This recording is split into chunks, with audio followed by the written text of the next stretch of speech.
Hello, gentle ladies and men. Welcome to the Mide Olayiwola channel.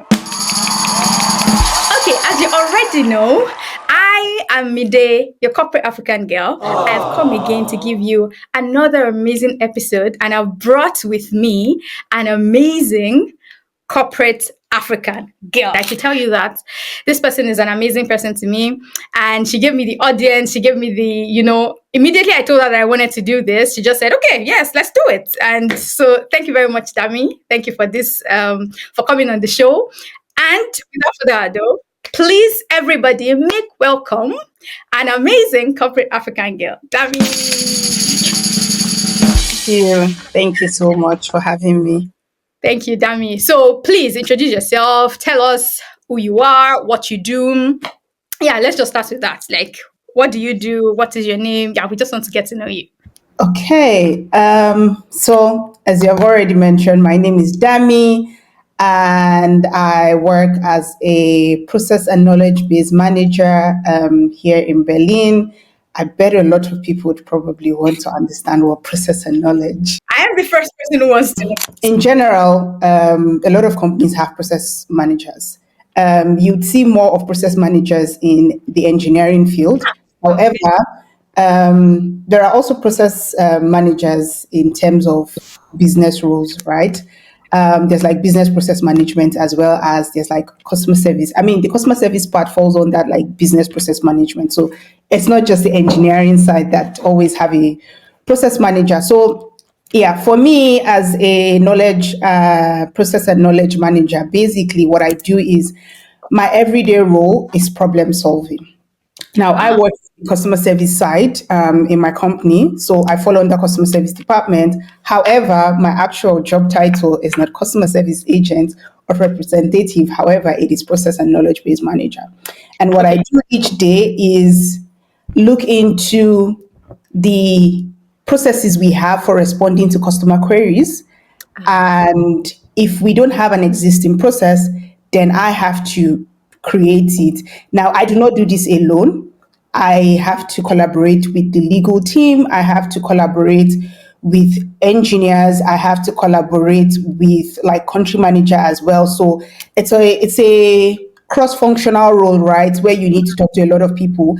And then the knowledge-based side of it is you're keeping the knowledge more like a dictionary, right? That agents have, keeping it up to date. That's what's called knowledge management. So I have to maintain the company's FAQ on the websites. If it's outdated, update the info there, add new FAQs.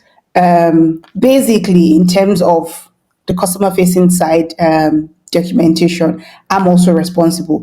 And it also involves a little bit of understanding technical setup as well. Because again, like I said, when you define processes, there's also the technical side, and where you're setting up, you look into maybe automating certain responsibilities. So it's a whole lot every day trying to solve problem, basically. Okay, But, okay, so if I got you right, so you are directly involved in pleasing the customer, but you're creating a better process to making the customer feel welcome in, using your product or things like this. yeah, so it's two sides. Maybe a good way to say it is I look into both the customer service agent's experience, user experience, as well as our actual customers' experience using our site. So I have to serve both party. Both party are like my stakeholders that I need to, please actually. Now, this feels very interesting and also feels new at the same time. Like, did you know? Okay, let me ask you a question. Like 15 years ago or like 10 years ago, did you know that you were going to be in this role? Did you know that you were going to be doing something like this? In fact, I would say 3 years back, I didn't think I'd be in this role. Yeah. Amazing. So how did you find yourself doing this? Very interesting. It looks very challenging every day to day, trying to solve different problems, but also interesting at the same time. How did you find yourself here? How did you run us through it? Was it what you studied? Was it somebody who said, this girl looks like somebody who can do this? How did you get here?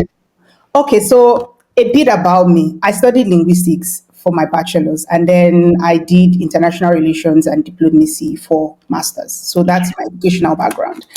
Now, after I finished my bachelor's, I worked as a customer service agent back in Nigeria.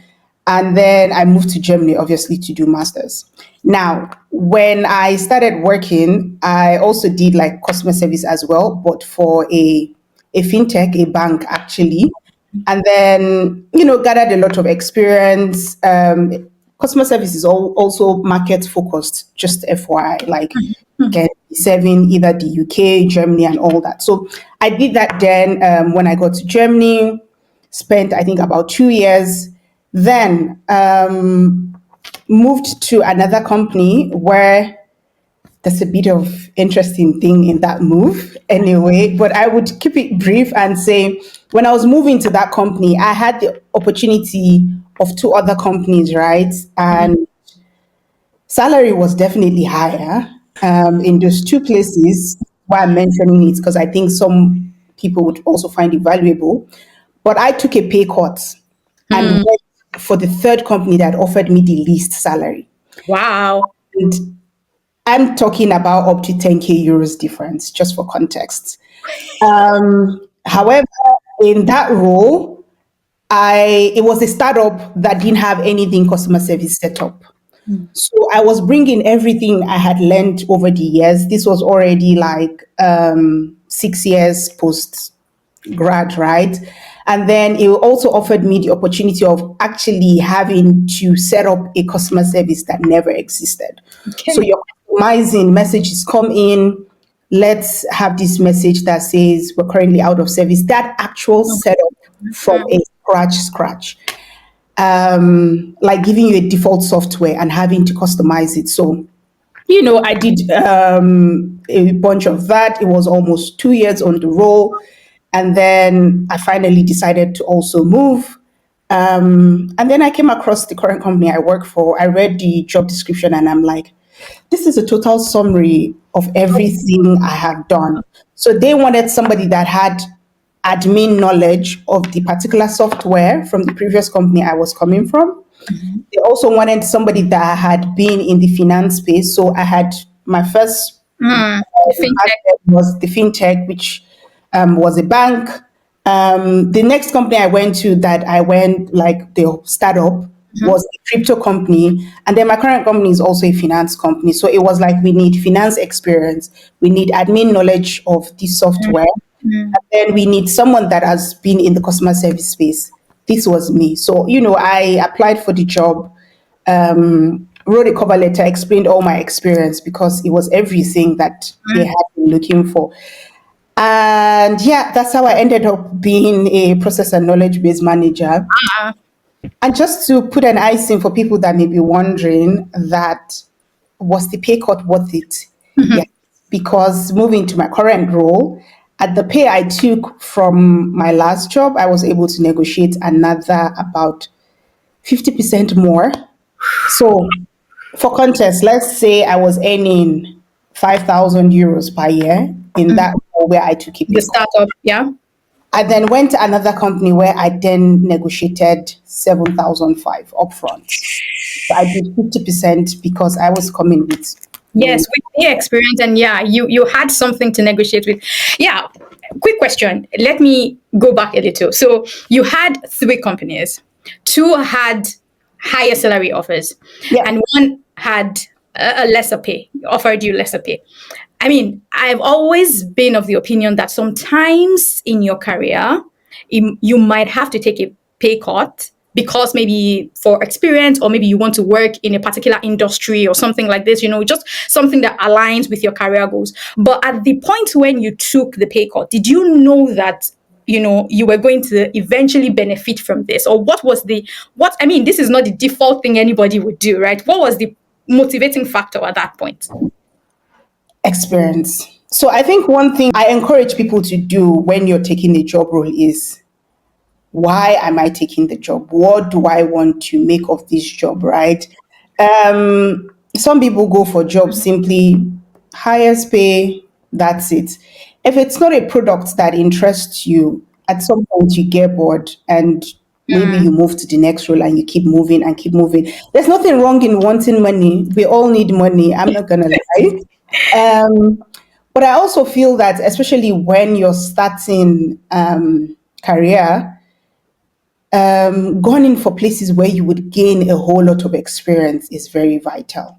Because trust me, at some point in your career level, for as long as you have the experience and you know what you're doing, that pay would come. There's that company that would value what you have to offer and they would come knocking. I mean, people, fun fact, one of the two companies that actually declined earlier this year slid in my DM on LinkedIn and said, we think you'd be fit for this role that we have open. And I just responded, I'm currently not looking to change jobs.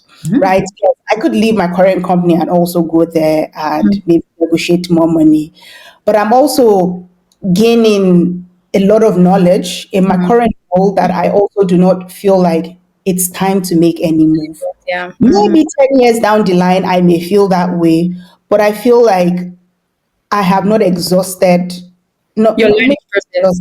yeah, exactly. So, did I think that the money would come at some point? Yes, I did when I made that decision 3 years back or 4 years back. But yeah, and by the way, names of company doesn't matter. I'm not going to mention the company, but one of the two people that I didn't go for that offer is a global company in the world. Not in Germany, but in the world. So it would definitely, like, it would be nice to say I work with Yes. To XYZ, throw but the names, in your CV. That must I have been a called a very friend for that role and said, do you want it? I could prep you for the interview and everything. And she's like, of course, because again, it's a global company, right? And yeah, she's there. I'm here. Look, I don't regret the decisions. wait. Was it hard for you to make the decision, or you just knew point blank that you were going to go for the startup? So was it hard? I'm trying to think about it now. Because now I'm just thinking about it. There is the name that you can throw in your CV. There is the money. And of course, maybe it's something that, also already in your field that you know how to do anyway. So, like, did you struggle with the So I decision? did struggle, thinking I'm just trying to reflect. I did struggle. I did also talk to my parents. My parents are still pretty pissed I didn't go for that global company. Pretty much, I think we still have that discussion like last month or something like that. I mean, to be honest, like I said, it's a global company. They also offer, I think, like employees could like get stocks and like I think they sell like stocks. You can use like your salary. You don't buy it at the same rate on the market and stuff like that. And they also thought that that could have been a good investment in the future, blah, blah, blah. And at the time I made that decision, I also told them that, hey, I already made that decision. I think the most important thing that you guys need to do now is pray that I find success in this decision that I have made. It's been done, it's been done. It's more of moving forward, right? So, yes, it was a hard discussion, but I clearly knew that on the long run, right? So, maybe I explain a bit of context. I had interviewed for all three. To be honest, the company I eventually went for was the last company I interviewed with. Their contracts didn't come on time. And for one of the companies, it was more like I signed the contract, let's say today, and then their contract came and sent it like today, and then 2 days later, their contract came. I could have easily also told the company that Maybe I, you were fine. Yeah. I wasn't going to start full time until like 3 months or so from then. So there could be possible other people in the pipeline that they just reach out next to. So, but again, even though I'd signed it, I'm like, it's not also a good reputation. You never know how these companies go far. But at the same time, I'm like, I'm just going to be one of the employees in this other company because it's a large company, right? As opposed to being in the startup forum where you You matter. get the work done. Everybody knows you for what you do, and then you're a point of contact. You're also learning. And then I thought of the opportunity of having to do that whole entire, setup. I'd never done something like that. So it was also quite exciting for me. And this is why I pointed the fact that you do not just take roles for Yes, the pay is good, but it's also good to have a motivation of what you as a person want to take out of that job. That's true. That's true. That's true. I totally agree. I mean, at the end of the day, you know deep down what you're optimizing for at that particular time. Because also, I also did something similar. I mean, I didn't take a pay cut, but I started an internship that I literally was paying myself. Like, but I knew what I wanted to get out of that internship. And in less than 3 months, I got promoted, because I knew the reason why I took the job in the first place, because I wanted to get this and that. And I did get it. And I worked with the clients that I wanted to work with, which was, the entire reason why I went there in the first place. Right. So I totally understand you. So back to being a process manager, or like being a process and knowledge based manager. Can you run me through how your everyday looks like? So, like on an average day, okay, tomorrow is Monday, for example. What will you do at work? Maybe a few Fridays, but no single Monday, no days are the same. The same. Oh, yes. So, typically, I wouldn't say my typical day, I would just say what averagely it looks like is that I'm sitting down in tons of meetings. I'm one of those people that you see when you see that post, this meeting could have possibly been an email. So It I could have been a sit team staff. down in a bunch of meetings every day. And to be honest, a bunch of those meetings are also essential because in this modern day where we're all working remotely, it's easier to catch up over a call than having to send you 10 messages back and forth. To also put in context that although I live in Germany, I work for the UK market. Okay. So I also need to talk to a lot of stakeholders in the UK. I also need to also fly to the UK from time to time to also meet up with my stakeholders as well. And so for this reason is why I'm in a lot of meetings. Now, what do these meetings entail? When I explained my job role earlier, I explained I have to work with a bunch of stakeholders. So, assuming I'm writing a new process, right? By the way, there's always process to be written every now and then. I'm talking to the country manager for the UK because she heads the UK market, right? And I'm not in any way customer service agent, so I'm not every day answering a ticket. I don't do that ticket live. So I'm talking to country manager. Sometimes I have meetings with engineering. Again, there are also like different teams in the engineering side. There's front end, back end. However, when your company has several products that they offer to customers, then there are different technical units, right, for all these products and responsibilities.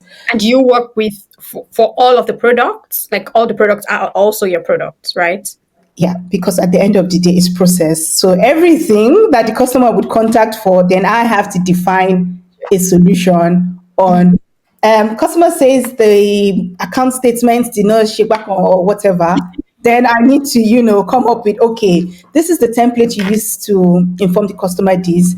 This is the flow chart. So it's more like you spend tons of hours, you try to understand, maybe you pose an idea. I mean, there are downsides. I've been asked to come up with a process.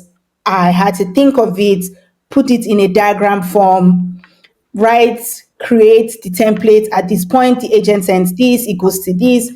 And then I present everything to legal, and legal says, you see, when it goes to step XYZ, I don't agree because of XYZ, XYZ, XYZ. And I'm like, we do not have the technical setup right now. It's like, then I think we need to realign. Maybe you go talk to technical and then let's see where we go from there. Of course, legal will not sit down in that meeting with technical because that's my responsibility. So I then schedule the next meeting again back with technical and say, hi.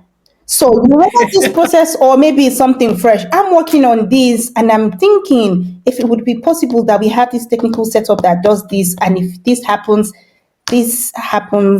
and that sort of thing. So that's why my typical lifestyle is Not static. It's different every day. a Different whole lot things. of things. There are different incidents. One thing could happen. Trust me, if there is one if website is down, if there's one technical issue, everybody is clueless. Like, so what do we do? And it's like, process and knowledge manager, what do we do? And that's why I say it's almost like 247. And you Your have to also think on your feet, right? Oh, Yeah, exactly. But mind you, that's just one role, which is the process side. There is also that part of keeping up with the knowledge base, right? part, yes, okay. There are hundreds of articles, and it's almost like one or two things get updated because we're also constantly improving our setup, right? So it's almost like you tell a customer, if you want to download your monthly statements, click this, and you get it. But now, Technical has decided to improve user experience, and now I need to go look for all the 100 FAQs and templates, go update all of that because they now not click view details. Maybe they need to click view information, and that needs to be done across board. And then you just realize 2, 3 hours, I'm trying to update, and that's one topic. It has not touched work instruction, it has not done anything. Now I get it. Oh, Managing a whole bunch of stakeholders. That's my typical day, basically. Trying to get as many tickets that may have been raised. Sometimes, as well, there are like quality managers that also listen to phone calls or listen to or read tickets. Yeah. And then they think maybe the agents didn't follow this process well, or they think maybe the agent didn't understand. And then they reach out back to me, create a ticket, and say, so some quality feedback from the month. We think that this could be improved, that could be improved. I also need to collect tickets from quality. I need to collect tickets from agents. So it's a whole bunch of things. Lastly, to mention is I also need to do shadowing sessions with these agents as well. So shadowing in the sense that I'm in the background. I don't need to talk to you. If you have something to ask me because maybe you're not too familiar with the process, all good. But I'm basically having to watch you. I'm listening to calls or I'm reading the messages. I'm seeing if you're following the processes I have defined. But most importantly, I'm thinking how well I can improve your user experience as an agent. So, for instance, I'm like, you know what? The last 1 hour shadowing with you, I see there is one topic that is constant. And I'm like, I would just deflect those tickets. So, deflect in the sense that the tickets don't go to the agent. So I go back to engineering and say, my last shadowing session, I've realized that people are contacting us to maybe update their name, just using it as an instance. And rather than them saying, how do I update my name? I need the AI. We would deflect this ticket. This is what the customer receives. It explains to them, blah, blah, blah. Now I have reduced workload and automated it through AI. So I'm also saddled with that responsibility of optimizing. So it's not just creating, but also optimizing and trying to make processes as lean as possible. okay. Okay, makes sense. Now, this all looks very um chaotic and also very and also very interesting. Then it brings me to a question like, what are the skills you would tell someone who wants to go into or wants to become a process manager, a process and knowledge based manager to watch out for, to build themselves on? I mean, from what you've said, I can think of a few, but I'm not the expert here. So I want to know, like, if for example I want to switch career, I want to say, your career is not very interesting to me and I want to switch. What are you gonna tell me to, learn? Or what are the soft skills and the hard skills maybe, if there are tools that I'm supposed to, get familiar with, or like some soft skills that can develop, by the side? First and foremost, problem solving, because obviously being a process manager is having to problem solve every day. As far as you're able to think on your feet, be spontaneous, especially when there's an incident and something needs to be done. There's also that part of good communication skills. You can use 10 minutes to explain something, but you're able to write it very clear and concise because you're not going to be verbally explaining it to everybody. Nobody has the time, really. Your documentation. So having like very clear and concise, being able to write brief, straight to the point, is essential. Like I said, I'm doing process and knowledge based management for customer service, right? So I would say pick a CRM software, a software that is being used. There are several of them. There is Zendesk, there is SAP, Salesforce, I beg your pardon. So There are, points is there are different softwares, right? There's Microsoft Dynamics as well. If you're already in the customer service world and you want to evolve from that, hello, welcome to XYZ, how may I help you? And you want to evolve into something much more, gain admin knowledge of the software that is being used in your company. And you could also learn, maybe if it's not in your company, maybe they use Microsoft Dynamics in your company and you want to be like a Salesforce admin. Of course, this is no marketing for Salesforce, but there's a learning environment for Salesforce called the Trailblazer. And they allow you to, for instance, gain admin knowledge, learn, and also do some practical there, which is one of the things.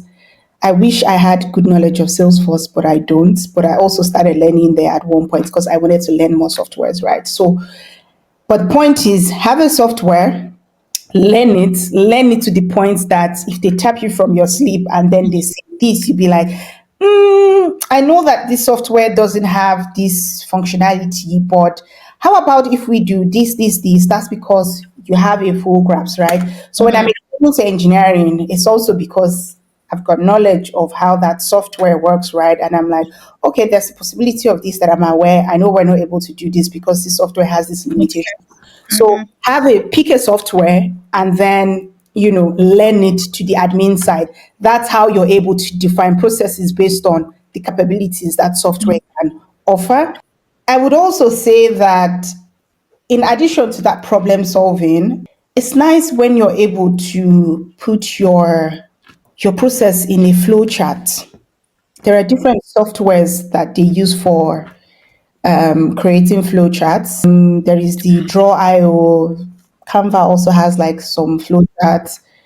But there are also companies that have started offering the AI side of it, where you're able to write Yeah. a prompt, an AI prompt, and it's able to Give you a flow chart. like a flow chart. That's also one thing that I think speeds up work. But again, in terms of presenting yourself right, having skills like that is pretty good. It helps you with time management, and you're already able to. Someone needs to look at something, they're able to see it. You also know exactly where to edit on your flow chart, right? So yeah, I think Okay, pretty much. Thank some you. of the things. Okay, now I'm getting to, I believe this is a very interesting part. A lot of people, I believe, want to know this. So, if I want to get into process and knowledge based management, Yeah. what is the salary range for like an entry level to a mid senior level? What should I be expecting? Am I expecting, one, I want to become a millionaire and I want to just go to process and knowledge based. So what do you think from an entry level to like a mid senior level? What's the range in Germany? Let's do it in Germany. Tricky question. I haven't thought of that, to be honest, because I just had a salary expectation for myself and I just went for it, to be honest. Like when I interviewed for my role, they had made an offer and I'm like, I'm sorry, it's either you meet up the amount or not. So I have not really looked into what the market says. Okay. But I would say for Germany, I mean, to be honest, I don't know where people are watching this from because I know that the US, for instance, Yeah. The they US have the is a lot. higher Yeah. salary range than in Europe, where it's like that's a bad pay. That's not good. So I would say averagely, whatever makes you come in as a process manager, probably even as a junior, you already come with a bunch of experience because you can't be doing process management and you have zero knowledge of what customer service entails or you have zero knowledge of how things should be done. You would already have idea of what's legally possible, what's not. So I would say for that, I don't think anybody should be negotiating anything less than 45, 50. I don't know. I mean, to start. And then, of course, if Okay. you have way more, like you have experience, then you're probably doing 60, 65, 70 euros, by the way. Again, it also depends on the company, right? Some companies would also offer you 36 40, depending on the. So let's just put it at maybe for companies that are starting, they could potentially be offering 36, 3,000 euros before Yeah. tax. Yeah. I mean, for entry level, it's like the base. Yeah. So let's say companies start from like 36, Yeah. 40, and then if you have a whole More lot of experience, then you experience, then negotiate you're higher. earning 45, 50, 55K. Yes. Yeah. Okay. Obviously, I need to emphasize this is customer service. There are process managers for engineering that True. we hire. So, Mm, mm, mm. yeah. Yeah, that's very important because I mean, when you said that you're a process manager, the first thing I wanted to ask is, are you an engineer? Because I know that there is such a thing called process engineering, and yeah, but now I know that okay, there is process management too, also on the customer side. So, which is very good. Now, I want to ask this question about office politics. So, you worked in Nigeria. You said Yeah. you worked in Nigeria before you came to Germany, Yeah. and now you're working in Germany.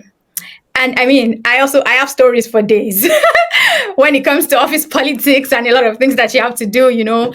And I want to ask you, what's the difference, or what do you think there is a huge difference, you know, between working in Nigeria and working in Germany? You know, what did you have to do in Nigeria that you don't have to do in Germany, or like what are you doing in Germany that you did not necessarily have to do in Nigeria? So I think one thing I would say it wasn't a culture shock. I won't call it wasn't a culture shock. I think it's expected, but it was a thing that people used to criticize in Nigeria. Yorubas will say, she carry me. Ah, I think the Nigerian side, right, where it's a bit subtle. Yes, there is that low key where everybody's trying to be the best at what they do. yeah. At. But being loud was just that thing where everybody's like, Madam, calm down, you know? But I've also come to realize that in Europe, if you are doing Madam, calm down, you'd never grow. Because you can be doing a whole chunk of work and then everybody just says, I don't see it. If you do not make the loudest noise, then you're not seen. Back home, it'd be like it's the empty barrel that makes the loudest noise.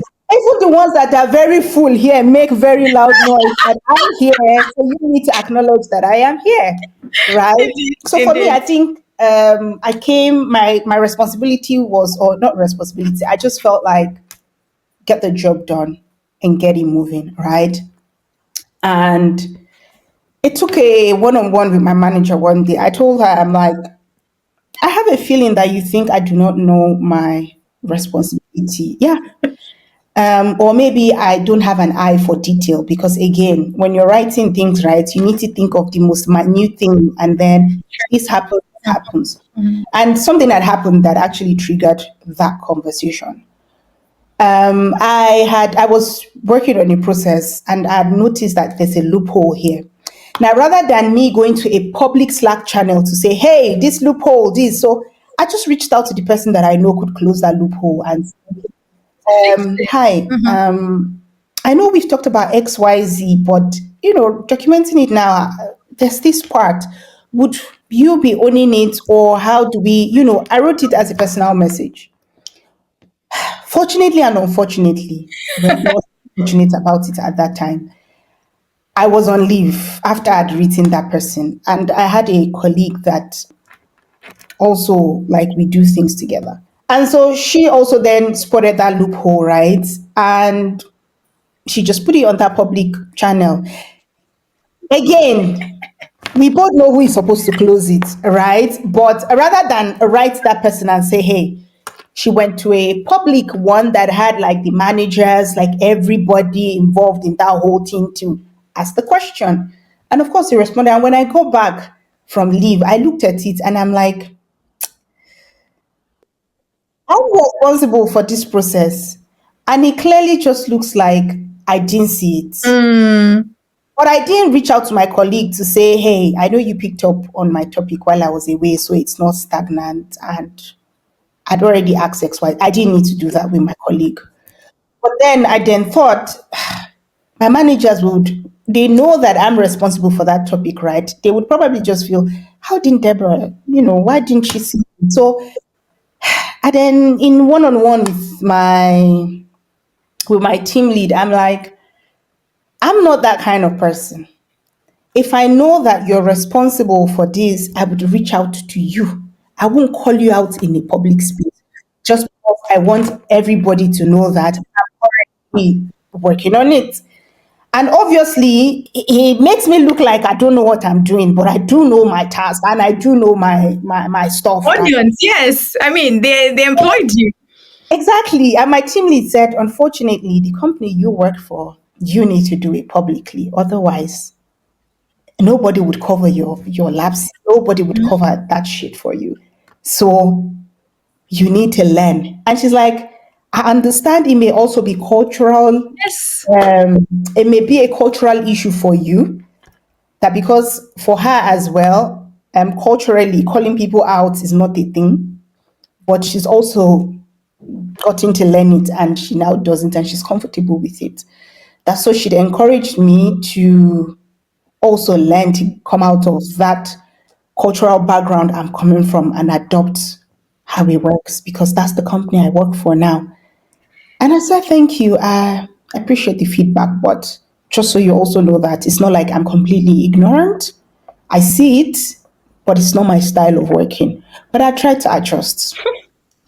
And then I think by the end of the year, she gave me another feedback. She's like, I see you're getting more comfortable calling people out. Let's call everyone out. Yes. I mean, I still write people. If you're like my GG, Yes. but I know that if I write you, you'd respond to me in like, let's say 10, 15, or before the day runs out. And then I write you in person. If you're the Otherwise, kind of person where I'm chasing you 2, 3 days, I will call you out in the public. If you like, don't answer. That's a problem. But yeah, I think that's one of the differences that in Nigeria. I think it was just a bit subtle, and you I didn't feel need you. to call people out every time. At least where I worked, I don't know of other people's Yeah, yeah. working environments, right? But yeah, I feel you. I mean, it's a part of our culture for you not to show yourself. In the sense, like, you're supposed to be very humble. Like, there was a sort of, oh, you need to, especially for women, like, you're a woman, like, be very humble, tone it down. You don't have to shout. Your work will speak for in which country? Your exactly. work- That's for you here. It's for you, right? For you need to be you the blow the one trumpet. that Exactly. puts You, that like, for every, it feels like, you need to say, oh, it's been a very long day. I've been working on this and working on that. Like, it's just what it is, Like, also something like this happened to me a while ago. I just joined this company and I was supposed to work on a particular thing, and an external partner sent me emails. I'd been speaking with this external partner for a while, and for some reason, I went on vacation and the email just went directly into my spam. So I got back, and you get back from vacation and you have lots of emails, and I didn't even check my spam because I didn't even know something was there, right? So apparently this external partner had sent me yeah. emails like 2 times. And then this external partner reached out to another person that I hooked him up with in the company. So it was like, is this person still in your company? I wrote this person like 2 times and they didn't respond. And the worst part was that this person should have forwarded this email to me or like sent me a Teams message. But this person forwarded this email Your to manager. me, to my manager, and to my manager's boss. Like, put all of them in CC. CC. I was like, are you all right? It felt like, is everything okay with it? Like, for God's sake, I was still on probation. I just resumed the job like 2 months in or something like this. And That's not a good way yeah, to it was start. so. Like, I was like, what is this? I was so angry. And then I thank God I was at the office. So I spoke to my manager and like, I'm like, no, I didn't get anything. I didn't get any email. And my manager was very chill at that point. I was like, oh, so why did he do this? Like, even my manager was like, this does not make sense, because my manager is not, at that point, is not German. yeah. And she's from an Asian country. And she was like, this doesn't make sense. Like, why would he do something like this? I mean, I could have just said, okay, I will finish this. I said, no. I responded to the email, put everybody back in copy. Yes. That's, yes, like, Everybody is in copy again. I did Because not everybody has been CC'd. you cannot change my name for God's sake. Like, you want to give me bad name. I know I put that. everybody back in CC and I'm like, I didn't get an email. This. I would never ignore an external partner that I'm supposed to work with. I put it very boldly in the email. And then you know what this person did? This person now responded to my email without copying my managers and said, oh, I believe that you cannot do that. Such a sneaky behavior. Like it was I'm like, no, don't mess with me. Just day or day, my day. And I think some colleagues too as well can be very, exactly. I was wondering what the very. person was trying to gain from this. But Again, well, I know I just said that some colleagues can be very shitty. Yes. However, I think we also then need to understand work culture across like the world, right? Your typical prim and proper German person just it's work, right? Just do it in the open, and they don't see any big deal, and they just move on like they deal. are moving forward because that's how they're used to working, right? But Exactly. for some of us, we then come from that perspective of I didn't think that was necessary. Exactly.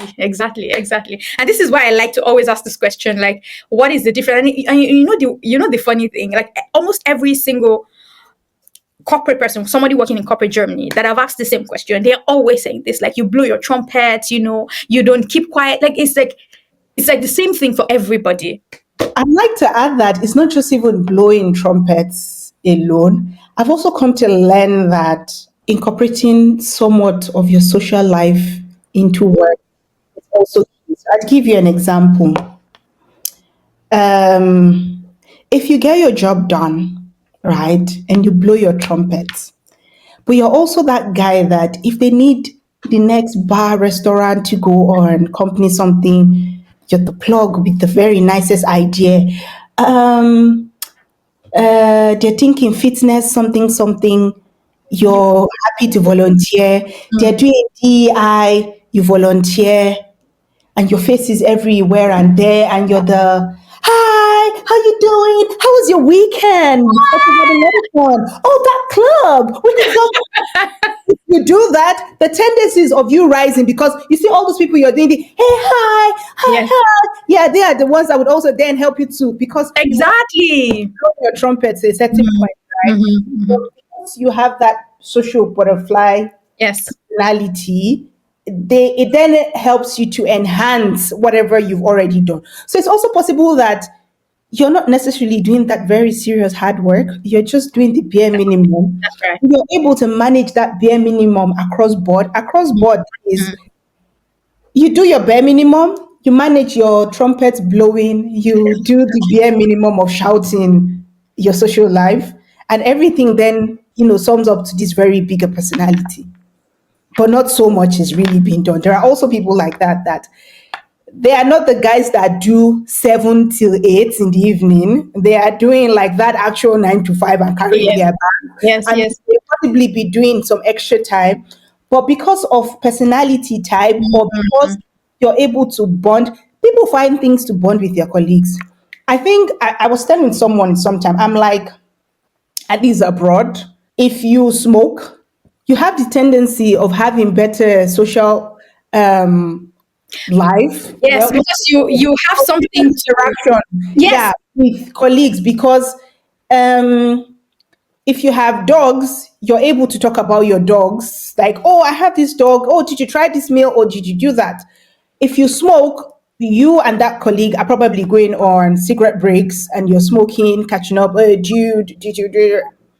But you see, one thing I've also come to learn about we Africans, I'm also guilty of these. Bunch of us are not also very welcoming of other people's culture and the social life. Some of us don't want to have pets.